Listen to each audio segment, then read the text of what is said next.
জুলাই হত্যাকাণ্ডের হটস্পট সাভারে চিহ্নিত আসামিরা এখনো ধরাছোঁয়ার বাইরে, দ্রুত গ্রেপ্তার ও বিচার দাবি।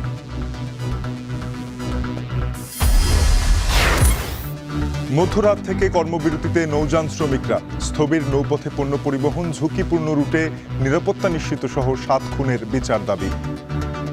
কাঠবোর্ডে নৌকা নিয়ে এসে, স্টিল বোর্ডে নৌকা নিয়ে এসে ধরতেছে, আমাদের রাস্তাঘাটে চাঁদাবাজি সব সম্পূর্ণ, আমাদের কোনো সব সময়ের জন্য হয়রানি করতেছে। এটা সঠিক বিচার না দেওয়া পর্যন্ত আমরা চলাচল করব না।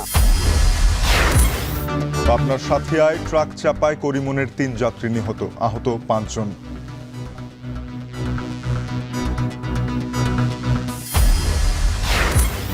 এবং ভারতে ভাঙনের মুখে ইন্ডিয়া জোট, কংগ্রেস আম আদমি দ্বন্দ্ব চরমে, আঞ্চলিক দল নিয়ে ভিন্ন জোটের চিন্তা কেজরিওয়ালের।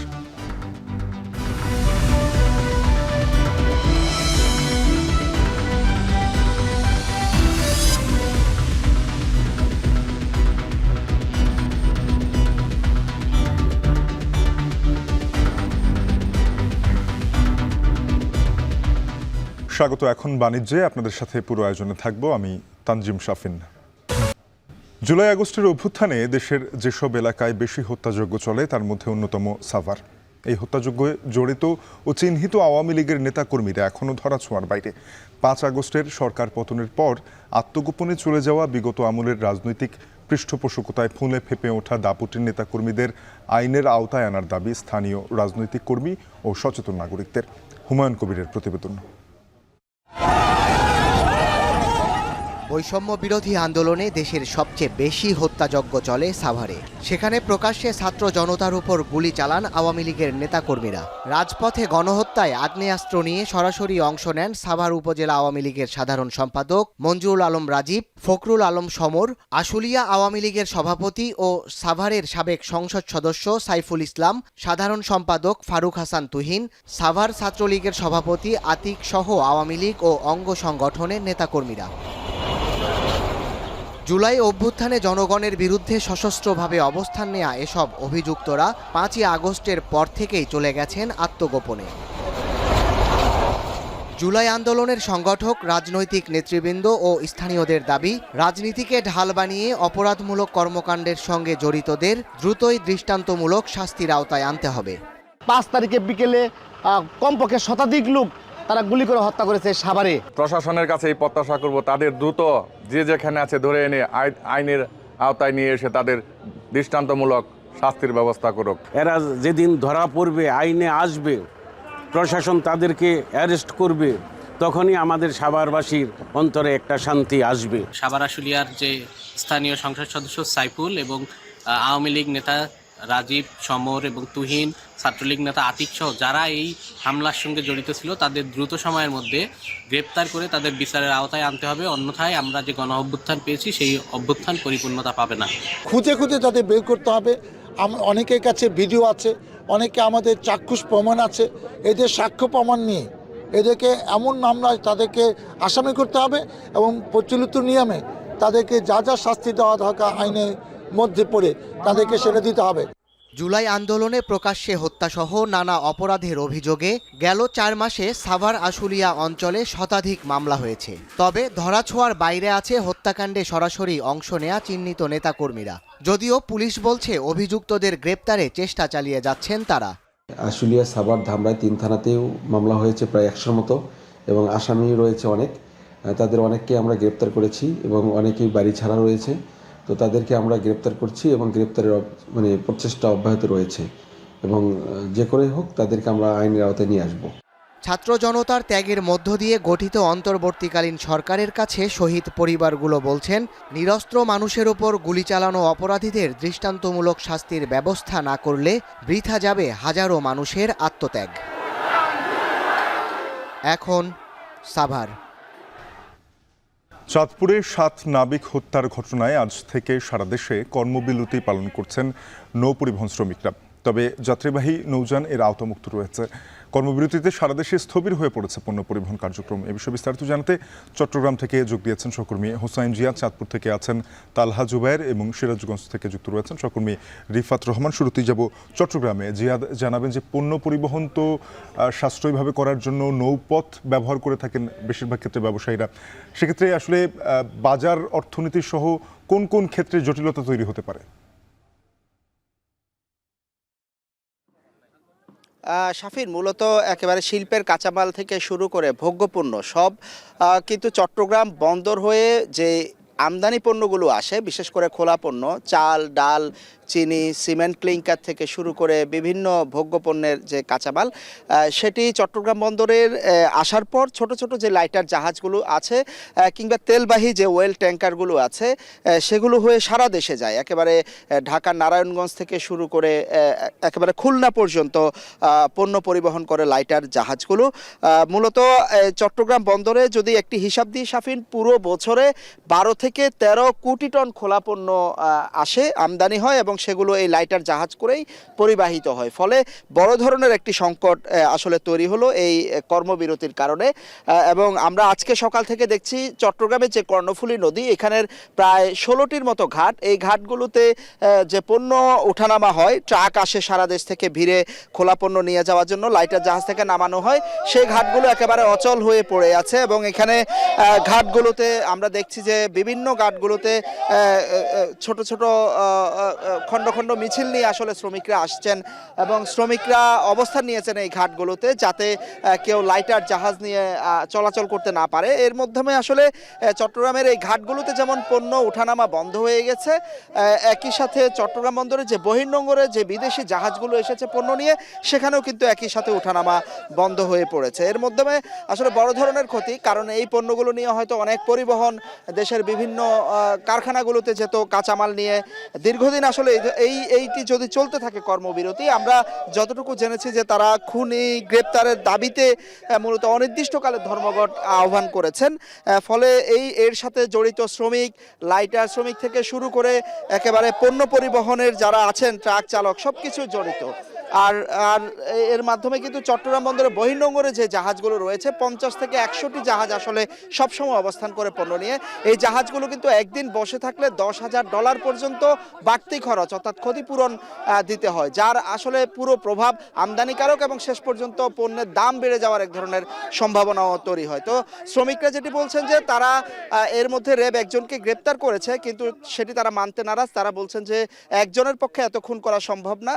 ফলে তারা আসলে কারা খুন করেছে, কেন খুন করেছে এবং নৌপথের নিরাপত্তা নিশ্চিত করার দাবি তারা জানাচ্ছেন। শাফিন, চাঁদপুরে যেতে চাই। তালহা জানাবেন যে চাঁদপুরে নৌ পরিবহন বা নৌযানগুলো যেগুলো রয়েছে সেগুলো কোথাও কোথাও চলছে কিনা, নাকি একেবারে পুরো দমে এই ধর্মঘট পালন হচ্ছে? শাফিন, আসলে আমি সকাল থেকে আছি চাঁদপুরের মেঘনা নদীতে। আমি সকালে আসলে আসার পরে যা দেখতে পেয়েছিলাম যে সকালে একদম নদীতে কোনো ধরনের যানবাহন নৌযান চলাচল না করলেও কিন্তু এখন কিন্তু দেখা যাচ্ছে যে ঢাকা থেকে চিটাগংগামী বা দক্ষিণাঞ্চলগামী কিন্তু কিছু কিছু জাহাজ, লাইটার জাহাজ কিন্তু চলতে দেখা যাচ্ছে আসলে। তবে যারা শ্রমিক রয়েছেন তারা বলছেন যে এই সমস্ত জাহাজ খালি এবং এগুলো একটা নির্দিষ্ট জায়গায় নোঙর করার জন্য কিন্তু নদীতে দেখা যাচ্ছে আসলে। এই যে গত 23 ডিসেম্বর চাঁদপুরের মেঘনা নদীতে এই নৃশংস হত্যাকাণ্ডের পরপরই কিন্তু রাত 12টার পর থেকে বাংলাদেশ নৌযান ফেডারেশনের ডাকা কর্মসূচি পালন করে আসছে চাঁদপুরের নৌযান শ্রমিকরা। আসলে এই কারণে কিন্তু পণ্যবাহী কিংবা গ্যাস কিংবা তেলবাহী যেই লাইটার জাহাজ রয়েছে তা কিন্তু চলাচল বন্ধ রয়েছে। তো আসলে ব্যবসায়ীরা বলছেন যদি এই ধর্মঘট যদি অব্যাহত থাকে এবং যদি এটা যদি খুব অল্প সময়ের মধ্যে যদি ধর্মঘট যদি তুলে না নেয় শ্রমিকরা, তাহলে কিন্তু এক ধরনের একটা অস্থিতিশীল পরিবেশ কিন্তু বাজারে সৃষ্টি হবে। এর কারণে কিন্তু যেই ধরনের পণ্য রয়েছে, বিশেষ করে মুদি কিংবা সিমেন্ট বালি থেকে শুরু করে তেল গ্যাস যা আছে আসলে সেগুলো যদি যথাসময়ে যদি পরিবহন না করা যায় তাহলে কিন্তু সংকট দেখা দিবে। এবং আমি আসলে কথা বলেছিলাম ব্যবসায়ীদের সাথে, তারা বলছেন যে এই ধর্মঘট যদি দীর্ঘ সময় থাকে তাহলে কিন্তু এর প্রভাব কিন্তু ভোগ্য পণ্য থেকে শুরু করে বিভিন্ন ধরনের পণ্য কিন্তু দামেও কিন্তু প্রভাব পড়বে। তাছাড়া পাশাপাশি একটু শাফিন আপনাকে জানিয়ে রাখি, এই যে চাঁদপুরের লাইটার জাহাজ এমবি আল বাকেরার 8 জনকে নৃশংসভাবে কোপানো হয়েছে এবং এই ঘটনায় 7 জন কিন্তু মারা গিয়েছে। এই ঘটনার পরে কিন্তু বাগেরহাট থেকে র্যাবের অভিযানে একজনকে আটক করা হয়েছে, আকাশ মণ্ডল নামে, এবং তাকে কিন্তু সে স্বীকারোক্তি দিয়েছে র্যাবের কাছে যে সে নিজেই এই খুনের সাথে একাই জড়িত। তবে আসলে যারা শ্রমিক রয়েছেন তারা কিন্তু বিষয়টা মানতে চাচ্ছেন না, তারা মানতে নারাজ। তাদের দাবি হচ্ছে কি একজন মানুষ কোনোভাবেই কোনো ক্রমেই 7 জনকে এরকম নৃশংসভাবে কুপিয়ে হত্যা করতে পারে না, এবং তাদের দাবি হচ্ছে গিয়ে এই মৃত পরিবারগুলোকে 20 লক্ষ টাকা করে ক্ষতিপূরণ দেওয়ার পাশাপাশি প্রকৃত যারা এই ঘটনার সাথে জড়িত সকলকে আইনের আওতায় আনার কিন্তু তাদের দাবি রয়েছে। অন্যথায় তাদের এই ধর্মঘট অব্যাহত থাকবে বলে কিন্তু তারা বলছেন। তো শাফিন, এই ছিল আমার চাঁদপুর থেকে। সিরাজগঞ্জে যাব। রিফাত, জানাবেন যে তালহা যে দাবিগুলোর কথা বলছিলেন যেগুলো নৌ পরিবহন শ্রমিকরা জানিয়েছেন সেগুলোর সাথে সিরাজগঞ্জের এই নৌ শ্রমিকরা কি একমত কিনা?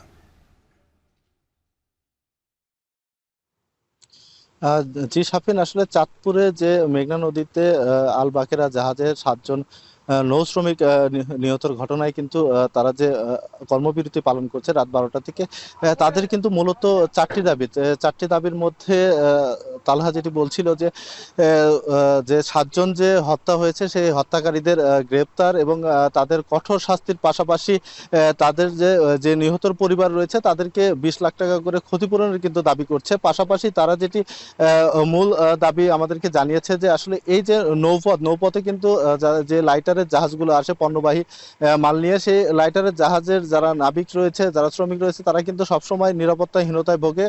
তার কারণ যে চট্টগ্রাম থেকে এই বাঘাবাড়ি বন্দর পর্যন্ত আসছে তাদেরকে কিন্তু মাঝে মধ্যে ডাকাতের কবলে পড়তে হয়, ছিনতাইয়ের কবলে পড়তে হয়। এই কারণে কিন্তু তারা আসলে নিরাপত্তাটা জোরদারের বেশি দাবি জানিয়েছেন। আপনাকে জানিয়ে রাখি যে এই যে রাত 12টা থেকে কর্মবিরতি ঘোষণা দিয়েছে বাংলাদেশ নৌযান শ্রমিক ফেডারেশন, তার সাথে একত্রতা প্রকাশ করে কিন্তু রাত 12টা থেকেই সিরাজগঞ্জের এই বাঘাবাড়ি নৌবন্দরে কর্মবিরতি পালন করছে শ্রমিকরা। এবং রাত 12টার পর থেকে কিন্তু শ্রমিকরা এই জাহাজ যেগুলো আছে নোঙ্গর করে তারা বন্দরের পাশে রেখে দিয়েছে। কোনো প্রকার জাহাজ চলাচল কিন্তু করছে না, পণ্যবাহী জাহাজ। তবে যে যাত্রীবাহী যেগুলো নৌযান রয়েছে সেগুলো কিন্তু চলাচল করছে। তো সকাল থেকে আমরা দেখেছি যে আসলে শ্রমিকরা তারা কিন্তু অলস সময় পার করছে এবং জাহাজ থেকে যেগুলো পণ্য রয়েছে সেগুলো কিন্তু খালাস একদমই বন্ধ রয়েছে, যে কারণে এই যে বন্দর কিন্তু একদম স্থবির হয়ে পড়েছে। আপনাকে জানিয়ে রাখি যে শাহজাদপুরের এই বাঘাবাড়ি নৌবন্দর থেকে কিন্তু উত্তরবঙ্গের 16 জেলায় তেল এবং সার সরবরাহ করা হয় এবং 16 জেলার তেল সার প্রতিদিন প্রায় 20 লাখ লিটারের উপর তেল কিন্তু এই শাহজাদপুরের বাঘাবাড়ি বন্দর থেকে উত্তরের জেলাগুলো সরবরাহ করা হয়। তো এই যে কর্মবিরতি এটি যদি আরো কয়েকদিন অব্যাহত থাকে সেক্ষেত্রে কিন্তু উত্তরের জেলাগুলোতে তেলের একটি সংকট তৈরি হবে, পাশাপাশি যে সার রয়েছে সারের সংকটও কিন্তু তৈরি হবে বলে আমাদেরকে বন্দর কর্তৃপক্ষ জানিয়েছে। তো শাফিন, বাঘাবাড়ি নদী বন্দর থেকে এই ছিল আমার কাছে সবশেষ। সিরাজগঞ্জ থেকে সহকর্মী রিফাত রহমান যুক্ত হয়েছিলেন। এর আগে আমরা চাঁদপুর এবং চট্টগ্রামেও যুক্ত হয়েছিলাম। আমরা দেখছিলাম যে সারা দেশেই নৌপথে শ্রমিকদের কর্মবিরতির কারণে মোটামুটি স্থবির হয়ে পড়েছে নৌপথে পণ্য পরিবহন, যার একটি প্রভাব পড়ার শঙ্কা তৈরি হয়েছে দেশের বাজার শিল্পসহ সকল ক্ষেত্রে। পাবনার সাথিয়ায় ট্রাক চাপায় করিমনের 3 যাত্রী নিহত হয়েছেন। এই ঘটনায় আহত হয়েছেন আরও 5 জন। বুধবার ভোরে পাবনা সাথিয়া আঞ্চলিক সড়কের রাঙামাটি এলাকায় এই দুর্ঘটনা ঘটে। পুলিশ জানায় কৃষি শ্রমিকরা পেঁয়াজ লাগানোর জন্য করিমনের করে অন্য এলাকায় যাচ্ছিলেন।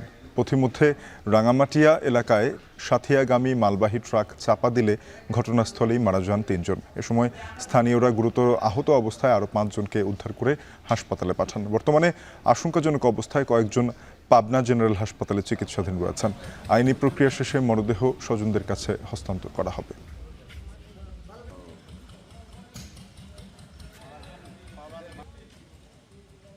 সচিবালয়ে আগুনের কারণ অনুসন্ধানে আগের 7 সদস্যের তদন্ত কমিটি বাতিল করে নতুন কমিটি গঠন করেছে সরকার। এই মুহূর্তে সচিবালয়ে আছেন সহকর্মী রকিবুল রাহাত। বিস্তারিত জেনে নেব তার কাছ থেকে। রাহাত, জানাবেন যে তদন্ত কমিটি বা আইন শৃঙ্খলা রক্ষা বাহিনীর অন্য কোনো দল আগুন লাগার কারণ অনুসন্ধানে ঘটনাস্থলে এসেছেন কিনা? শাফিন, ইতিমধ্যে কিন্তু আমরা দেখেছি যে সিআইডির ক্রাইম সিনের একটি সদস্য দল তারা মূলত সচিবালয়ে ঢুকেছে এবং গতকাল যখন আগুন পুরোপুরি নির্বাপন হয়েছে তারপরেই কিন্তু আমরা দেখেছিলাম যে সিআইডির একটি টিম তারা এই ঘটনাস্থলে প্রবেশ করেছে এবং তাদের ক্রাইম সিনের যে অনুষঙ্গগুলো রয়েছে সেগুলো মূলত সংগ্রহ করছে। এবং আজকে সকাল থেকেও আমরা দেখছি যে বিভিন্ন আইন সংস্থার লোকজন তারা কিন্তু এই সচিবালয়ের ভেতরে প্রবেশ করছে এবং আমরা দেখছিলাম যে কিছুক্ষণ পরপরই কিন্তু নানান গাড়ি মূলত সচিবালয়ের মধ্যে প্রবেশ করছে, যদিও আমাদেরকে অফিসিয়ালি জানানো হয়নি যে তদন্ত কমিটির কাজ শুরু হয়েছে কিনা, কিন্তু আমরা দেখছি যে পুলিশের পক্ষ থেকে লোকজন, ফায়ার সার্ভিসের লোকজন এবং অন্যান্য আরও গাড়ি কিন্তু এই সচিবালয়ের 5 নম্বর গেট দিয়ে ভেতরে প্রবেশ করছে। আমি একটু জানিয়ে রাখতে চাই, বুধবার রাত প্রায় 2টার দিকে সচিবালয়ের এই 7 নম্বর ভবনে আগুন লাগে এবং ফায়ার সার্ভিসের 19 ইউনিটের চেষ্টায় প্রায় 10 ঘন্টা পরে এখানের আগুন সম্পূর্ণ নির্বাপন হয় এবং এই 7 নম্বর বিল্ডিংয়ের 6 থেকে 9 তলা পর্যন্ত 9 তলার যে কক্ষগুলো ছিল সেগুলোই কিন্তু অধিকাংশ ক্ষতিগ্রস্ত হয়েছে বলে জানিয়েছে ফায়ার সার্ভিস এবং সেখানকার যে নথিপত্রগুলো ছিল সেগুলো পুরোপুরি পুড়ে গেছে বলে ফায়ার সার্ভিসের পক্ষ থেকে আমাদেরকে জানানো হয়েছে। এবং এই ঘটনার পরে গতকাল দুপুরে 7 সদস্যের একটি তদন্ত কমিটি গঠন করা হয়েছিল এবং সেই 7 সদস্যের তদন্ত কমিটির প্রধান করা হয়েছিল মন্ত্রিপরিষদ বিভাগের অতিরিক্ত সচিব মোহাম্মদ খালিদ রহিমকে নিয়ে। কিন্তু পরবর্তীতে কিন্তু আমরা দেখেছি যে এই বিষয় নিয়ে উপদেষ্টাদের পক্ষ থেকেও কিন্তু একটি ব্রিফ করা হয়েছে গতকালকে রাতে এবং সেই ব্রিফ করার পরে কিন্তু কিছুক্ষণ পরেই কিন্তু আমরা দেখেছি যে সেই 7 সদস্যের তদন্ত কমিটি পরিবর্তিত হয়ে একটি নতুন তদন্ত কমিটি হয়েছে এবং তদন্ত কমিটিতে আগে যারা ছিল তাদেরকে বাদ দিয়ে নতুন তদন্ত কমিটি করা হয়েছে এবং সেটি 8 সদস্যের এবং বলা হয়েছে এই 8 সদস্যের তদন্ত কমিটি তারা 3 দিনের মধ্যে অর্থাৎ 30 তারিখের মধ্যে তারা একটি প্রাথমিক প্রতিবেদন তাদেরকে দিতে হবে আগুন লাগার কি কারণ এবং এই আগুনের কারো সংশ্লিষ্টতা রয়েছে কিনা এবং নিরাপত্তার বিষয়টি, এই বিষয়গুলো নিয়ে 30 তারিখের মধ্যে একটি প্রাথমিক তদন্তর প্রতিবেদন দিতে বলা হয়েছে এবং একই সঙ্গে বলা হয়েছে যে 10 কার্যদিবসের মধ্যে পূর্ণাঙ্গ একটি তদন্ত কমিটির তদন্ত প্রতিবেদন দেওয়ার কথাও কিন্তু বলা হয়েছে। এবং গতকালকে আমরা দেখছিলাম যে সরকারের পক্ষ থেকে উপদেষ্টারা বেশ কয়েকজন সচিবালয়ের এই আগুনের ঘটনাস্থল পরিদর্শন করেছে এবং তারা বলছেন যে এই আগুনের ঘটনার নাশকতা কিনা সেটি তদন্ত করা হবে এবং এই আগুনের ঘটনায় যারা জড়িত থাকবে তাদের কাউকেই ছাড় দেওয়া হবে না বলেও কিন্তু উপদেষ্টাদের পক্ষ থেকে জানানো হয়েছে। তবে এখন পর্যন্ত আমরা দেখছি যে যেসব সংস্থা রয়েছে তারা সচিবালয়ে প্রবেশ করছে, এখান থেকে বের হয়ে যদি তারা গণমাধ্যমকে কিছু জানায় তারপর হয়তো বা দর্শকদের আমরা আরও বিস্তারিত জানাতে পারবো। এই ছিল সচিবালয়ের সামনে থেকে আমার কাছে সব শেষ। শাফিন, সচিবালয়ে আগুনের ঘটনা অনুসন্ধানে 7 সদস্যের তদন্ত কমিটি বাতিল করে নতুন আরেকটি তদন্ত কমিটি গঠন করা হয়েছে, এই বিষয়ে জানাচ্ছিলেন সহকর্মী রকিবুল রাহাত। ছুটির দিনে বাজার পরিস্থিতি জানাতে রাজধানীর কারওয়ান বাজার থেকে সরাসরি যুক্ত হচ্ছেন সহকর্মী সানি মৃধা। সানি, জানাবেন যে ছুটির দিনে পণ্য সরবরাহ কেমন দেখেছেন, নৌ পরিবহন শ্রমিকদের যে কর্মবিরতি তার কোনো প্রভাব পড়েছে কিনা, দরদাম নিয়ে ক্রেতা বিক্রেতারা কি বলছেন? শাফিন, আপনি জানেন যে আমরা প্রতি সপ্তাহে যে সরকারি ছুটির দিন থাকে, সাপ্তাহিক ছুটির দিনে কিন্তু মানুষ সবাই বাজার ভিড় করে বা তাদের সপ্তাহব্যাপী যে চাহিদাগুলো থাকে সেগুলো কেনার ক্ষেত্রে কিন্তু তারা বাজারে আসেন।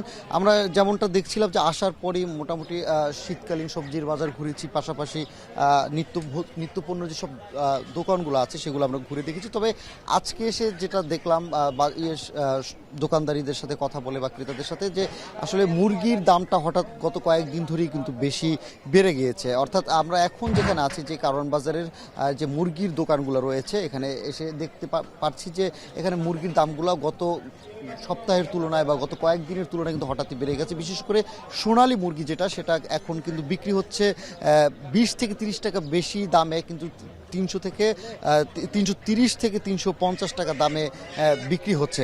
এছাড়াও যদি আমরা তাদেরকে এই দাম বাড়ার হঠাৎ করি কেন মুরগির দাম বাড়ছে, যদি এটা তাদেরকে জিজ্ঞেস করি, তারা কিন্তু আমাদেরকে বলেছে যে এই শীতকালীন সময়টাতে অনেক ধরনের পারিবারিক অনুষ্ঠান থাকে বা বিভিন্ন মানুষের মুরগির চাহিদা বা বিভিন্ন অনুষ্ঠানের কারণে কিন্তু মুরগির চাহিদাটা বেড়ে যায়, সেক্ষেত্রে কিন্তু চাহিদা অনুযায়ী যে পরিমাণে মুরগি সরবরাহ প্রয়োজন সেই পরিমাণে মুরগি না থাকায় কিন্তু দামটা বেড়ে গিয়েছে। একই সাথে আমরা আরও দোকানদারিদের সাথে কথা বলেছি, তারাও আমাদেরকে বলেছে যে এই যেহেতু আমরা বেশি দামি পাইকারিদের কাছ থেকে কিনতে হচ্ছে, সেক্ষেত্রে কিন্তু খুচরা বাজারে সেই বেশি দামি বাধ্য হয়ে বিক্রি করতে হচ্ছে। একই সাথে যদি আমি বিশেষ করে আরও একটি যদি বলি যে শীতকালীন সময়টাতে কিন্তু হাঁসের চাহিদা অনেক বেশি থাকে, সেটাও কিন্তু আমরা দেখতে পেরেছি। একটা প্রতি পিস যে হাঁস আছে, দেশি হাঁস বলে তারা যেটা বিক্রি করছে, সেটা কিন্তু 800 টাকা করে প্রতি পিস হাঁস চাওয়া হচ্ছে। একই সাথে যদি আমি আরেকটু বলি যে আমরা যখন কাঁচা বাজারে গিয়েছি, শীতকালীন যে সবজিগুলো রয়েছে সেই সবজিগুলোর দাম কিন্তু গত কয়েকদিনের তুলনায় একটু কমেছে, অর্থাৎ শীতকালীন সবজি সরবরাহ বৃদ্ধি পায়, কিন্তু স্বাভাবিকভাবে গত কয়েক দিনের তুলনায় কিন্তু সবজির দামটা অনেক কমেছে। বিশেষ করে যদি আলু পেঁয়াজের কথা বলি, কাঁচামরিচের কথা বলি, বাঁধাকপি, ফুলকপি, শিমের কথা বলি, সব পণ্যের দাম কমেছে। তো শাফিন, বাজারের এ নিয়ে ছিল সবশেষ তথ্য আমার কাছে। রাজধানীর বাজার পরিস্থিতি জানাচ্ছিলেন কারণ বাজার থেকে সহকর্মী সানি মৃদ্ধা। ছুটির দিনে বরিশালের বাজারে বেড়েছে মুরগির মাংসের দাম। সপ্তাহ ব্যবধানে প্রতি কেজি মুরগির দাম বেড়েছে 20 থেকে 30 টাকা। বেড়েছে ইলিশ সহ অন্যান্য মাছের দামও। বিস্তারিত জানাতে বরিশাল পোর্ট রোড বাজার থেকে যুক্ত হয়েছেন সহকর্মী অমিত হাসান। অমিত, জানাবে যে মুরগির মাংসের দাম বাড়ার কারণ হিসেবে ব্যবসায়ীরা কি বলছেন, মাছের সরবরাহ কেমন বাজারে? শাফিন, বরিশালে সপ্তাহ ব্যবধানে যদি ইলিশ মাছের কথা বলি তাহলে খুচরা বাজারে 50 থেকে 200 টাকা পর্যন্ত প্রতি কেজিতে বেড়েছে। এছাড়া চাষের যে মাছগুলো রয়েছে সেগুলোতেও কিন্তু 15-20 টাকা গত সপ্তাহের তুলনায় বেড়েছে। এবং আজকে ছুটির দিনে বাজারে ক্রেতার সমাগম বেশ ভালো রয়েছে, তবে দাম কিছুটা চড়া থাকায় তারা কিছুটা বিপাকে পড়ছেন। এবং মুরগির মাংসের কথা যদি বলি, মুরগির মাংস গত সপ্তাহের তুলনায় দেখা যাচ্ছে 20 থেকে 30 টাকা পর্যন্ত বেড়েছে। বিশেষ করে ব্রয়লার মুরগি যেটি রয়েছে সেটির দাম কিন্তু গত সপ্তাহে 170 টাকা বিক্রি হলেও আজকে 195 থেকে 200 টাকায় বিক্রি হচ্ছে। এবং মাছের কথা যদি আবার একটু বলি তাহলে কোরাল মাছ 600 থেকে 750 টাকা বড় আকারের সেটি বিক্রি হচ্ছে। এছাড়া রুই 300 থেকে 400, কাতল 250 থেকে 450। এছাড়া তেলাপিয়া যেটি রয়েছে 150 থেকে 250 টাকা, পাঙাশ মাছ 130 থেকে 160 টাকা পাইকারি বাজারে বিক্রি হচ্ছে। এছাড়া পাবদা মাছ 280 থেকে 300 টাকা বিক্রি হচ্ছে। চিংড়ি ছোট আকারে যেটি রয়েছে 300 থেকে 500 টাকা এবং বড় আকারেরটা 600 থেকে প্রায় 800 টাকা পর্যন্ত বিক্রি হচ্ছে। এবং ইলিশ মাছের দর যদি বলি, 500 গ্রাম ওজনের যে ইলিশ সেগুলো 1750 টাকা থেকে শুরু করে 1.5 কেজি ওজনের যে ইলিশ রয়েছে সেটি 3600 টাকা পর্যন্ত বিক্রি হচ্ছে। এবং ক্রেতারা যেটি বলছেন, আসলে দাম বাড়ায় মাছ এবং মুরগির মাংসের তারা কিছুটা হিমশিম খাচ্ছেন। সরকারের প্রতি আহ্বান করেছেন কিংবা দাবি করেছেন খুব দ্রুত সময়ের মধ্যে বাজার মনিটরিং এর মাধ্যমে যদি বাজারটি নিয়ন্ত্রণ করা যায় সেক্ষেত্রে তাদের কেনাকাটা করতে সুবিধা হবে। তবে মুরগি ব্যবসায়ীরা যেটা বলছে যে এই মুরগির দাম বাড়ার পেছনে আসলে বর্তমানে এই ডিসেম্বর মাস জুড়ে কিন্তু পিকনিকের একটি মৌসুম থাকে, সবাই পিকনিকে যায়, সেক্ষেত্রে মুরগির বেশ চাহিদা থাকে। সেই চাহিদার কারণে কিন্তু মুরগির বেশি দরকার, কিন্তু সেই পরিমাণ সরবরাহ আসলে তারা দিতে পারছে না, যার কারণে কিন্তু দামটি বৃদ্ধি পেয়েছে বলে জানিয়েছেন মুরগি যারা ব্যবসায়ী রয়েছেন। যারা মাছ ব্যবসায়ী রয়েছেন তারা বলছেন যে মাছের সরবরাহ কম থাকার কারণে দাম কিছুটা বেড়েছে, তবে সরবরাহ স্বাভাবিক হয়ে গেলে মাছের দামটি আবারও নিয়ন্ত্রণে চলে আসবে। বরিশালের মাছ বাজার থেকে এই ছিল আমার কাছে সর্বশেষ। শাফিন, বরিশাল থেকে মাছ মাংসের দাম নিয়ে জানাচ্ছিলেন সহকর্মী অমিত হাসান। বাংলাদেশ জামায়াতে ইসলামী ঢাকা মহানগরী দক্ষিণের রমনা থানার কর্মী সম্মেলন চলছে রাজধানীর রমনা শপিং কমপ্লেক্স মার্কেটে। এ বিষয়ে আরও জানাতে সরাসরি যুক্ত হচ্ছেন সহকর্মী মাজহার ইমন। ইমন, জানাবেন যে কর্মী সম্মেলনে কারা নেতৃত্বে আসবেন এ বিষয়ে কিছু জানতে পেরেছেন কিনা?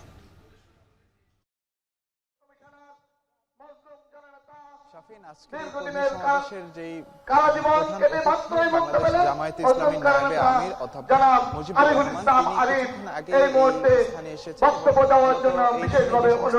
সমবেত হয়েছেন এই সম্মেলনে। মূলত তার বক্তব্য শোনার আগ্রহ প্রকাশ করেছেন এবং এই সম্মেলনটি মূলত সকাল 8টা থেকে শুরু হয়েছে এবং এই সম্মেলনটি যিনি উদ্বোধন করেছেন তিনি হচ্ছেন জুলাই আগস্ট অভ্যুত্থানের শহীদ ফায়াজের বাবা, তিনি রমনার বাসিন্দা, তিনি মূলত এই কর্মী সম্মেলনটি উদ্বোধন করেছে। আমি যদি একটু দেখাতে চাই আজকের এই কর্মী সম্মেলনের চিত্র। এখন এই কর্মী সম্মেলনটি চলছে, এখানে জামায়াতের এই রমনা থানা এবং আশপাশের যে সমস্ত এলাকা রয়েছে, এলাকার যে সমস্ত জামায়াতে ইসলামী নেতৃবৃন্দ রয়েছে, ইসলামী ছাত্র শিবিরের নেতৃবৃন্দ রয়েছে, তারা এখানে এসেছেন এবং আমরা দেখেছি যে ছাত্র শিবিরের রমনা থানার যিনি সভাপতি রয়েছেন তিনি বক্তব্য দিয়েছেন এবং জামায়াতে ইসলামী যারা সিনিয়র নেতৃবৃন্দ রয়েছেন এই রমনা থানার বাসিন্দা এবং রমনা থানার দায়িত্বশীল যারা রয়েছেন তারা বক্তব্য দিচ্ছেন। তারা মূলত এই যে দীর্ঘ আওয়ামী লীগ শাসন আমলের যেই কর্তৃত্ববাদী যে শাসন আমলের যে দমন পীড়ন, রাজনৈতিকভাবে তাদের উপরে যে অত্যাচার হয়েছে সেই বিষয়টিকে তারা সামনে তুলে ধরছেন। এবং 5 আগস্টের পর অর্থাৎ আওয়ামী লীগ সরকারের পতনের পর যে একটি সহা অবস্থান এসেছে রাজনৈতিক মহলে এবং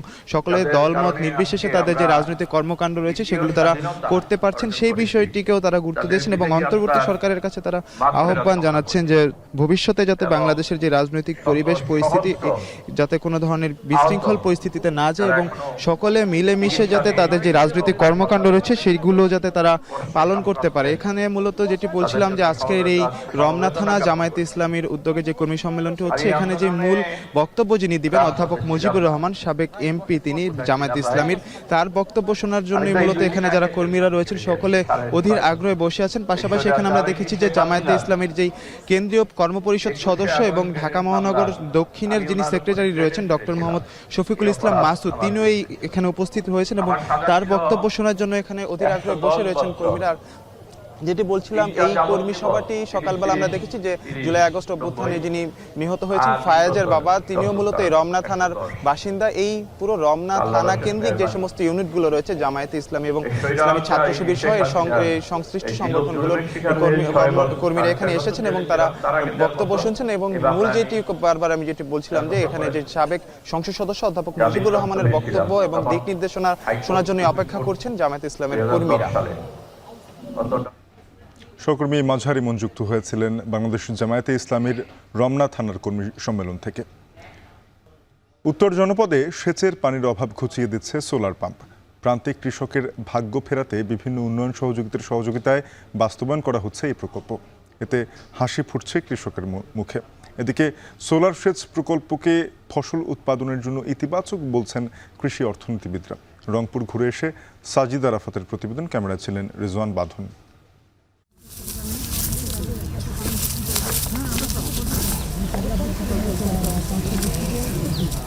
উর্বরা এই মাটির সাথে কৃষকের নিবিড় যৌথতা। এ মাটিতেই সবুজের আলপনা সাজিয়ে তোলেন প্রান্তিক চাষিরা। তবে মাটিতে জলের টান পড়লে কপালে ভাঁজ পড়ে কৃষকের, ব্যাহত হয় উৎপাদন।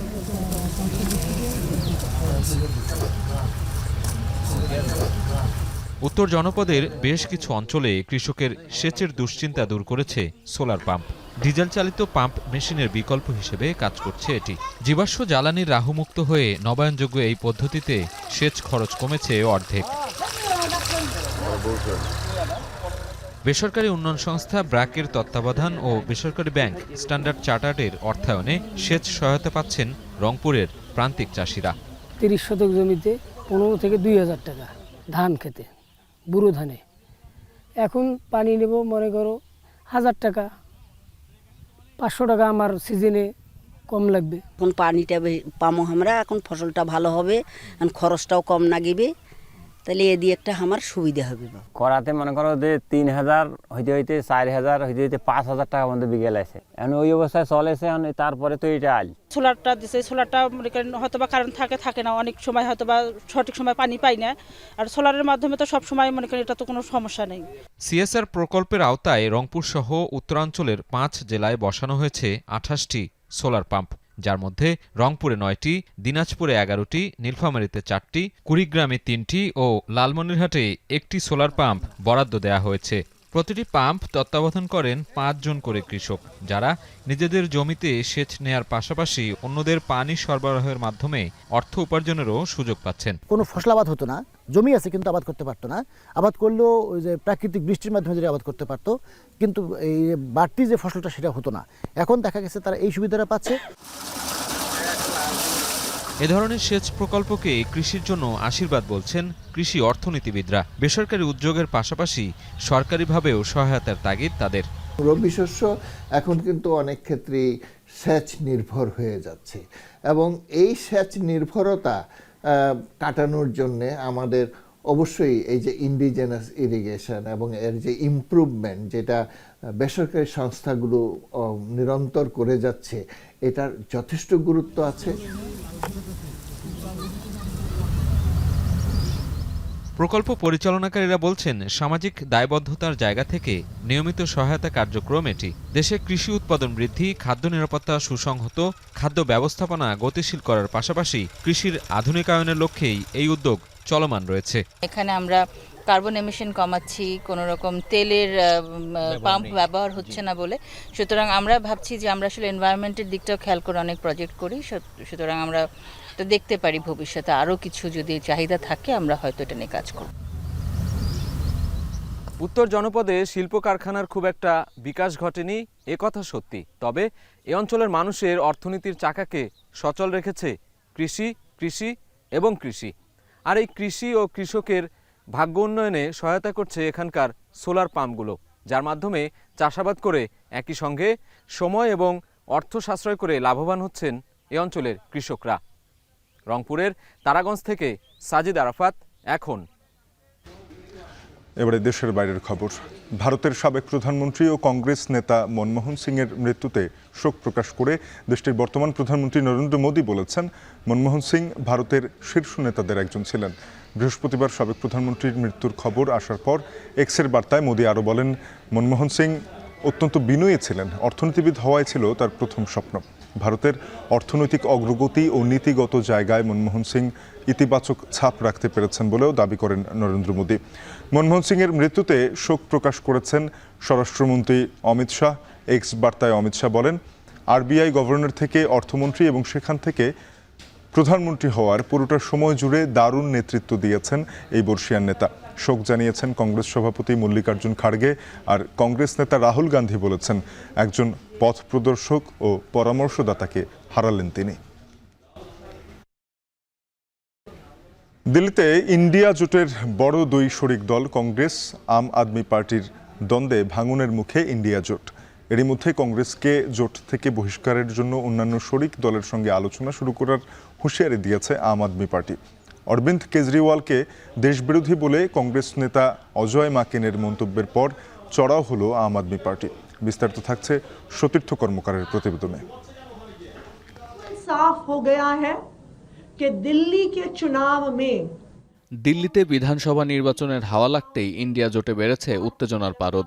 চরম পর্যায়ে পৌঁছেছে প্রধান দুই রাজনৈতিক দল কংগ্রেস ও আম আদমি পার্টির দ্বন্দ্ব। এবার দিল্লির সাবেক মুখ্যমন্ত্রী ও আম আদমি পার্টির নেতা অরবিন্দ কেজরিওয়াল জালিয়াতির রাজা বলে বিস্ফোরক মন্তব্য করেছেন কংগ্রেস নেতা অজয় মানেক। এমনকি লোকসভা নির্বাচনে আম আদমি পার্টির সঙ্গে দিল্লির জোট বাঁধার সিদ্ধান্ত ভুল ছিল বলেও মন্তব্য করেন তিনি। केजरीवाल हिंदुस्तान की राजनीति के अंदर अपने खुद के एम्बिशंस को फुलफिल करने के लिए किसी भी एक्सटेंट तक के जा सकता है। उसकी कोई विचारधारा नहीं है, कोई सोच नहीं है। जो व्यक्ति जरूरत पड़ने के ऊपर केंद्र सरकार को यूनिफॉर्म सिविल कोड के ऊपर, जरूरत पड़ने पे 370 आर्टिकल के ऊपर, जरूरत पड़ने के ऊपर सीए के ऊपर, हर चीज के ऊपर जरूरत पड़ने के ऊपर उल्टा स्टैंड ले सकता है, जो कि आइडियोलॉजिकली बीजेपी के समर्थन में है, उस व्यक्ति के ऊपर कैसे भरोसा किया जा सकता है? वो एंटी नेशनल है। বুধবার অজয় মানেকের দেয়া মন্তব্যে ইন্ডিয়া জোটের সবচেয়ে বড় দল কংগ্রেসের বিরুদ্ধে ফুঁসে উঠেছে আম আদমি পার্টি। মাকেনের বিরুদ্ধে ব্যবস্থা না নিলে ইন্ডিয়া জোট থেকে কংগ্রেসকে বের করে দেওয়ার দাবি তুলেছেন আম আদমি পার্টির জ্যেষ্ঠ নেতারা। 24 घंटे का वक्त हम दे रहे हैं। कांग्रेस की जो राष्ट्रीय लीडरशिप है, जो उनकी नेशनल लीडरशिप है, वो इस बारे में फैसला ले कि वो अजय माकन के बयान से सहमत है या असहमत है, और अगर असहमत है तो उनके खिलाफ कार्रवाई। ফেব্রুয়ারিতে হতে যাওয়া বিধানসভা নির্বাচনের মধ্য দিয়ে দিল্লির ক্ষমতা থেকে আম আদমি পার্টিকে হটাতে কংগ্রেস বিজেপির সঙ্গে ভেতরে ভেতরে কলকাঠি নাড়ছে বলে অভিযোগও তুলেছেন দিল্লির মুখ্যমন্ত্রী অতিশী মার্লেনা। कांग्रेस के जो प्रत्याशी हैं उनका चुनाव का खर्चा भारतीय जनता पार्टी से आ रहा है। भारतीय जनता पार्टी कांग्रेस के प्रत्याशियों की फंडिंग कर रही है। भारतीय जनता पार्टी के किसी भी नेता के खिलाफ ऐसा आरोप लगाया क्या? उन पे ये सवाल उठाए क्या? नहीं उठाए। लेकिन आज कांग्रेस पार्टी आम आदमी पार्टी पे अरविंद केजरीवाल जी पे एंटी नेशनल होने के आरोप लगा रही है। মূলত অনেকদিন আগেই ফাটল ধরেছে ইন্ডিয়া জোটে। অধিকাংশ সময়ই কংগ্রেসের বিরুদ্ধে ক্ষোভ ঝেড়েছেন জোটের অন্যান্য শরিকরা। সম্প্রতি এই জোটে কংগ্রেসের নেতৃত্ব মানতে অস্বীকারও করেছেন তৃণমূল কংগ্রেসের সাংসদ অভিষেক বন্দ্যোপাধ্যায়। এমনকি মমতা ব্যানার্জিকে ইন্ডিয়া জোটের মুখপাত্র করা উচিত বলেও মন্তব্য করেছেন তিনি। এবার আম আদমি পার্টির সঙ্গে দ্বন্দ্ব তীব্র হওয়ায় রাহুল গান্ধীর দল কংগ্রেস বেকায়দায় পড়েছে বলে মনে করছেন সংশ্লিষ্টরা। ইন্ডিয়া জোট থেকে পুরোপুরি কংগ্রেসকে বাদ দিলে আঞ্চলিক দলগুলো নিয়ে আম আদমি পার্টি আলাদা একটি জোট গঠন করার পথে এগুতে পারবে বলেও মনে করা হচ্ছে। এখন বিশ্ব। ইয়েমেনের হুথি বিদ্রোহীদের ঘাঁটির পর এবার রাজধানী সানার বিমানবন্দরে বিমান হামলা চালিয়েছে ইসরায়েল। আল জাজিরা বলছে, হামলার সময় বিমানবন্দরে বিশ্ব স্বাস্থ্য সংস্থার প্রধান টেড্রোস আদনাম গেব্রেয়েসস উপস্থিত ছিলেন। হামলার পর এক বিবৃতিতে স্বাস্থ্য সংস্থার প্রধান জানান, হামলার ঠিক আগ মুহূর্তে বিমানে উঠতে যাচ্ছিলেন তিনি। হামলায় বিমানের একজন ক্রু আহত হলেও তার নিজের কোনো ক্ষতি হয়নি। এই হামলার প্রতিক্রিয়ায় চরম উদ্বেগ জানিয়েছে বিশ্ব স্বাস্থ্য সংস্থাও। এদিন বিমানবন্দরে হামলার পর প্রকাশিত ভিডিওতে যাত্রীদের ছোটাছুটি করতে দেখা গেছে। বিমানবন্দর ছাড়াও হুথি বিদ্রোহীদের ঘাঁটিতে হামলায় এখনও পর্যন্ত 6 জনের মৃত্যুর খবরও নিশ্চিত করেছে ইয়েমেনি গণমাধ্যমগুলো। হামলার দায় স্বীকার করে ইসরায়েলি প্রতিরক্ষা বিভাগ জানায়, বিমানবন্দর ছাড়াও ইয়েমেনের পশ্চিম উপকূলের হোদেইদাহ, সেলিফ ও রাস কানাতিব বন্দরের সেনা ঘাঁটিতে হামলা চালানো হয়েছে। হামলা হয়েছে জ্বালানি উৎপাদন কেন্দ্রেও।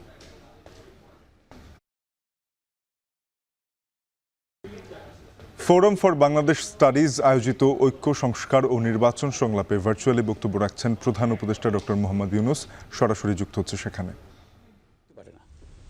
ফেসিবাদ বাংলাদেশকে আদর্শভিত্তিক সকল রকমের লক্ষ্য থেকে বিচ্যুত করে গভীর অন্ধকারের দিকে আমাদেরকে নিয়ে গিয়েছিল। আমরা আবার প্রিয় বাংলাদেশকে সাম্য, মানবিক মর্যাদা ও ন্যায় বিচারের পথে ফেরাবার লক্ষ্যে কাজ করছি। ফোরাম ফর বাংলাদেশ স্টাডিজের পক্ষ থেকে আপনাদের এই জাতীয় সংলাপ আমাদেরকে আমাদের নতুন কক্ষপথ রচনা এবং তার যথাযথ স্থাপনে বিশেষভাবে সাহায্য করবে। আমি ফোরাম ফর বাংলাদেশ স্টাডিজকে অশেষ ধন্যবাদ জানাচ্ছি এই আয়োজনের জন্য এবং আমাকে আমন্ত্রণ করার জন্য, দুটি কথা বলার সুযোগ দেওয়ার জন্য। আপনারা এই সংলাপে 3টি বিষয়কে বিশেষভাবে গুরুত্ব দিয়েছেন: ঐক্য, সংস্কার ও নির্বাচন। সংস্কার বিষয়ে আমাদের মধ্যে ঐকমত্য প্রয়োজন, এর কোনো বিকল্প নাই। এই 3 লক্ষ্যের কোনোটিকে ছাড়া কোনোটি সফল হতে পারবে না। ঐক্যবিহীন সংস্কার কিংবা সংস্কারবিহীন নির্বাচন বাংলাদেশকে এগিয়ে নিতে পারবে না। পাশাপাশি আমরা ভুলতে পারি না যে আমাদের ছাত্র জনতা অটুট সাহসে শিশু হত্যাকারী ও পৈশাচিক ঘাতকদের মোকাবেলা করেছে। মানবতার বিরুদ্ধে এমন নিষ্ঠুরতাকে অবশ্যই বিচারের মুখোমুখি করতে হবে। গুম খুন থেকে জুলাই গণহত্যার বিচারের চ্যালেঞ্জের বিষয়টি আপনারা আপনাদের সংলাপের অন্তর্ভুক্ত করেছেন, এতে আমি আশ্বস্ত হয়েছি। সুধীবৃন্দ, জুলাই গণঅভ্যুত্থান কেবল বাংলাদেশকে মুক্তই করেনি, আমাদের স্বপ্নকেও তুমুল সাহসী করে তুলেছে। বাকহীন বাংলাদেশ জোরালো কণ্ঠে আবার কথা বলার শক্তি ফিরে পেয়েছে। এই দৃঢ়কণ্ঠ আবার ঐক্য গঠনে সোচ্চার হয়েছে। ঐক্য আমাদের মূল শক্তি। জুলাই অভ্যুত্থান আমাদেরকে ঐতিহাসিক মাত্রায় বলীয়ান করেছে। গত 5 মাসে এই ঐক্য আরো শক্তিশালী হয়েছে। গণ অভ্যুত্থানের বিরুদ্ধে মধ্যে ভাঙন সৃষ্টি করার ক্রমাগত প্রয়াস চালাতে থাকায় আমাদের ঐক্য আরো মজবুত হচ্ছে। এই ঐক্যের জোরেই এখন আমরা অসাধ্য সাধন করতে পারি। এখনই আমাদের সর্বোচ্চ সুযোগ। এমন অর্থনীতি গড়ে তুলতে হবে যেটা সকল নাগরিকের জন্য সম্পদের, সুযোগের, বৈষম্যহীনতার নিশ্চয়তা প্রদান করবে। যত নিম্ন আয়ের পরিবারেই জন্মগ্রহণ করুক না কেন, প্রতিটি নাগরিকের, তিনি নারী হোক আর পুরুষই হোক, তিনি যেন বিনা বাধায় তো বটেই, বরং রাষ্ট্রের আয়োজনে তার সৃজনশীলতা প্রকাশ করে যে কোনো পর্যায়ের উদ্যোক্তা হতে পারেন, অথবা তিনি যে কোনো ধরনের কর্মজীবন চান তাই বেছে নিতে পারবেন। এমন রাজনৈতিক ও রাষ্ট্রীয় পরিবেশ থাকবে যেখানে সংখ্যালঘু, সংখ্যাগুরু এই পরিচিতি অবান্তর হয়ে পড়বে। সবার এই পরিচয় আমি বাংলাদেশের নাগরিক এবং রাষ্ট্র আমাকে আমার সকল অধিকার প্রদান করতে বাধ্য। রাষ্ট্রের কাছে এবং অন্য নাগরিকের কাছে আমার অন্য কোনো পরিচয় দেবার প্রয়োজন হবে না, যেখানে ব্যক্তিবন্দনার কোনো সুযোগ থাকবে না, দেশের ভেতরে বা বাইরে প্রভুভৃত্যের কোনো সম্পর্কের সুযোগ থাকবে না। আমরা বাংলাদেশের নাগরিক হবার সুবাদে হব বিশ্ব নাগরিক। দেশের মঙ্গল সাধন করা যেমন হবে আমাদের নাগরিক দায়িত্ব, তেমনি বিশ্বের মঙ্গল সাধন করাও আমাদের কর্তব্য। এই দায়িত্ব আমরা সমানভাবে পালন করব। আমাদের তরুণ তরুণীরা দ্রুত এই দুই দায়িত্ব সমানভাবে পালন করার জন্য প্রস্তুতি নেবে। প্রিয় সহনাগরিকবৃন্দ, স্বাধীনতার পর অর্ধ শতাব্দী অতিক্রম করে আমরা এক ঐতিহাসিক আত্মত্যাগের বিনিময়ে এক অপূর্ব সুযোগের মুহূর্ত সৃষ্টি করেছি।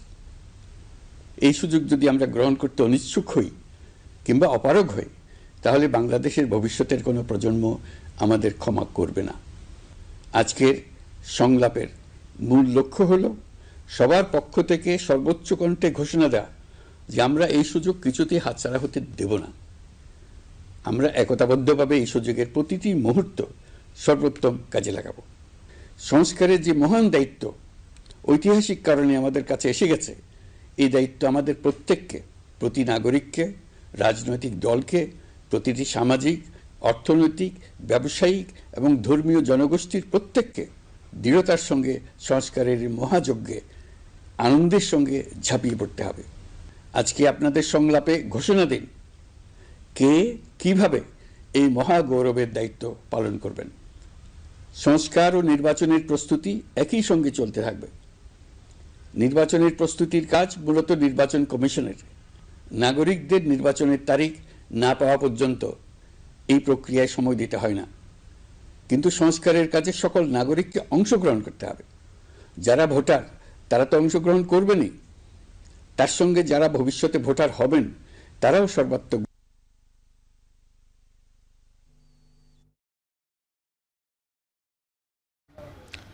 ফোরাম ফর বাংলাদেশ স্টাডিজ আয়োজিত ঐক্য সংস্কার ও নির্বাচন সংলাপে ভার্চুয়ালি যোগ দিয়ে বক্তব্য রাখছিলেন প্রধান উপদেষ্টা ডক্টর মোহাম্মদ ইউনূস। আমরা সরাসরি যুক্ত হয়ে শুনছিলাম।